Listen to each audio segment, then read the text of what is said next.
Gusto ko siya. Ang sarap niya. Pero mapanghe. Hindi na bale. Siya na ang piliin natin. Batang mapanghe. Gusto ko din siya. Siya na lang ang piliin natin. Mula ngayon, mapanghing bata na ang tawag namin sa'yo.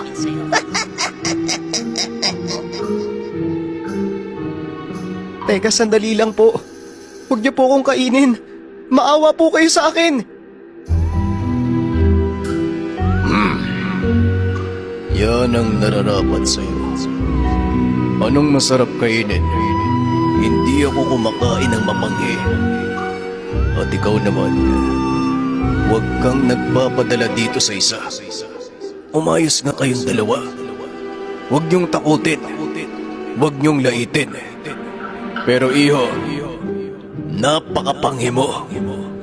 Huwag kang mag-alala dahil walang mangyayaring masama sa'yo.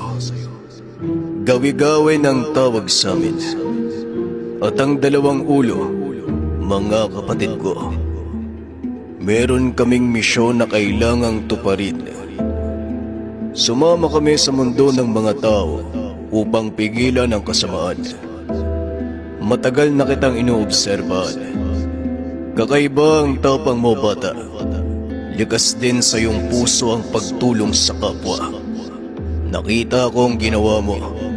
Hindi ka nagdadalawang isip na tumulong sa iba at nagkakaroon ka ng ibang tapang kapag nakakakita ka ng mga taong nasa panganib. Matagal na kitang inoobserbahan eh. Kakaiba ang tapang mo. Ikaw ang pipiliin namin bilang kaisa.